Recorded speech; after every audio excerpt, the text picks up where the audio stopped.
Are the Beatles in mono worth it? Let's talk about it after this.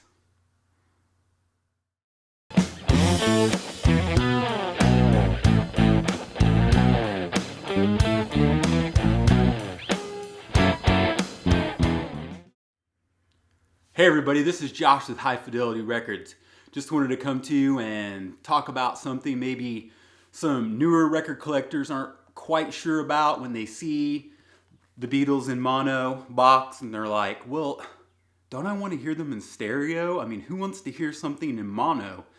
And I know a lot of the audiophile collectors are already hip to this, but this is if you already know about mono, stay tuned. I'm gonna maybe tell you a few things maybe you don't know, but if you're new to the game, definitely some tips and tricks about mono and why you should invest in some mono records, especially the Beatles in mono. So first up, if you get the box, like is behind me here in all my videos, you get the sweet book, man. And it is a hardbound book, has some great pictures in here. Beatles in the studio. See if we can take it out, check that out there. Definitely a lot of cool color photos, a lot of cool sepia tone type photos in here. It's awesome. Pepper. Yeah, so yeah, if you get the box, definitely that's one main reason. You want the hardcover book. Fantastic. I just pulled out a few of my favorites here. I'm more of a later Beatles fan, so I kind of started here with Help. One of the things I really like about the Beatles mono 2014 reissues, obviously they're all analog. They were cut from the original mono tapes, and they've recreated the packaging. I mean, you probably can't tell from here, but yeah, it's got the same fold over jackets. They're glossy. It's a really beautiful package. Has a nice brochure in there and talks about the mono releases, and yeah, fantastic looking. Take a look at the label on this guy, old school Parlophone label. See if you can check that out. Boom. So yeah, we've got Help, definitely one of my favorites, and then you get into some of their more psychedelic period, like Rubber Soul, Nowhere Man, Girl, In My Life, classic LP. Obviously, Revolver, the one with really, I don't know, it was my favorite growing up. You got Taxman, Eleanor Rigby, the, really what I consider maybe the very first, techno song, Tomorrow Never Knows, industrial, whatever you want to call it. The Beatles were covering a lot of territory by this point. Backwards guitar with I'm Only Sleeping, backwards guitar solo. So fantastic sounding record. Of course, we all know about the Beatles, but wanted to talk about why the mono reissues and just mono LPs in general sound so great, but specifically with these, I think that because the original Beatles stereo LPs are not real true stereo until we get to the White Album, and that's where they had an actual dedicated mono and stereo mix. They're all just kind of hard pan left and hard pan right. So they're not like really true stereo. They're not like, they're not like Moving in Stereo, the song by Cars, where things are actually moving from the left to the right speaker. They're like, hey, the drums and bass are over here. Hey, John and Paul are over here, So it's not really true stereo. So these are the mixes that the Beatles themselves were involved in, and they're real and they're spectacular, as they say. You don't really realize, I don't think, from the stereo recordings how good of a bass player Paul McCartney is, because ostensibly, most of the Beatles songs are pretty simple at their core, but what really moves them along and makes them interesting is Paul McCartney's bass lines. He is, for as good an all-around musician as he is, you can really hear how great of a bass player he was, because his bass lines really, they keep him cooking, He's just like a guy like a Robert DeLeo from the Stone Temple Pilots. He makes, although their songs are pretty complex themselves, his bass lines just really move. You don't know it if you're not a musician or you're not listening for it, but they really do move things along. So with these mono recordings, you can really hear the bass line. And these just actually rock harder than the stereos to me, up to a point, like I said, and we'll get to that. So we've got that. This is one of the rare ones to track down as a single, the Magical Mystery Tour, and it is awesome.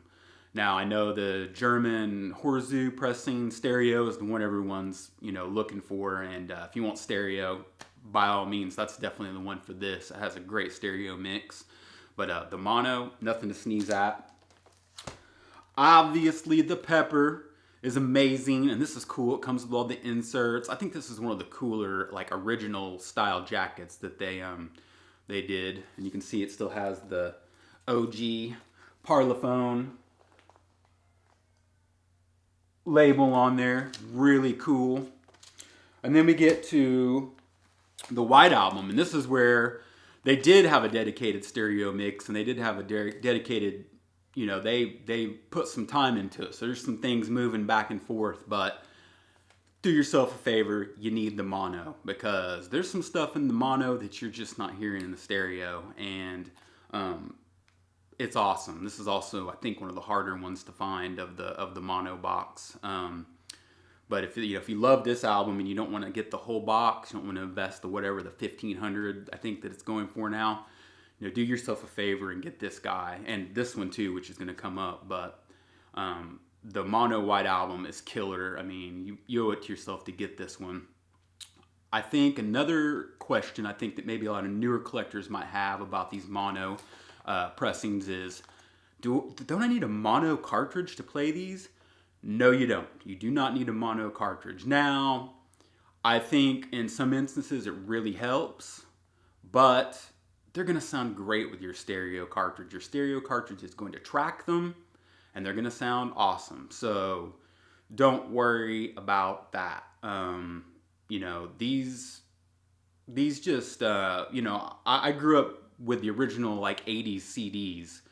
And so to hear these mono reissues when they came out was really a revelation for me, to be like, wow, the Beatles, they rocked, man, and once again, like I said, Paul's bass lines, and, you appreciate Ringo even more in these mixes, Ringo's obviously not Neil Peart, but he doesn't have to be Neil Peart. He's the drummer of the Beatles. They're not playing Tom Sawyer, their songs are not, they're not a prog rock band. So there's genius in simplicity, and there's genius in space in what Ringo does. And you really can hear that on the monos. I'd say another one to get, if you're like, Josh, I can't swing the $1,500 for all these, the Mono Masters. I think this one is probably going from around 100, maybe 100 and a quarter. But this has, pretty much the same track listing as the past Masters, if you remember the 80s CDs, except in mono, obviously. So you're getting a lot of the singles, like Hey Jude and Penny Lane, stuff like that, that weren't on a lot of the albums. And so this is a great set just to get started, so you can hear what I'm talking about with the mono LPs. And it'd be great if they would reissue these. I'm not sure if they're going to, so if you're on the fence about these, you probably need to grab them now, sooner rather than later. I think that they're going to continue to go up in value, and they're totally worth your time if you're a Beatles fan. Once again, I know people say, why mono? Well, maybe in some instances, why mono? But there's no why mono here. These are going to come alive on your stereo, even with a stereo cartridge. So once again, don't worry about that. And you might just fall in love with these albums all over again, like I did when they came out. So I know that there's some other Beatles box sets. So if you're looking for stereo box sets, the blue box, the UK blue box, excellent. I would track that guy down. I think that's excellent. The MoFi box is kind of hit or miss. I know that was like the object of a lot of people's affection for a long time. And some of those sound great, and some of them are kind of leave a little bit to be desired, and that's probably maybe why you've seen the price cool on those, especially since the mono boxes dropped. 'Cause I think that's taken a little bit of the heat factor off the MoFi boxes, the object of desire for Beatles fans. So yeah, if you're looking for the stereo, the blue box, UK, awesome, chef's kiss. The MoFi box, still really cool if you can get it at a good price. But if you're a Beatles fan, once again, you owe it to yourself to get the mono box. If you're going to get one, get the Mono Masters. It is definitely the one to track down. Wanted to tell you guys, I'm still buying and consigning quality record collections. So if you're doing some spring cleaning, maybe you're trying to thin out your collection, maybe you're getting out of the hobby altogether, just give me a shout if you've got Near Mint Originals, Mobile Fidelity Sound Lab, Classic Records, DCC, any of those. Hit me up at Hi-Fidelityrecords.com and we'll get started making you some money. Appreciate you all watching.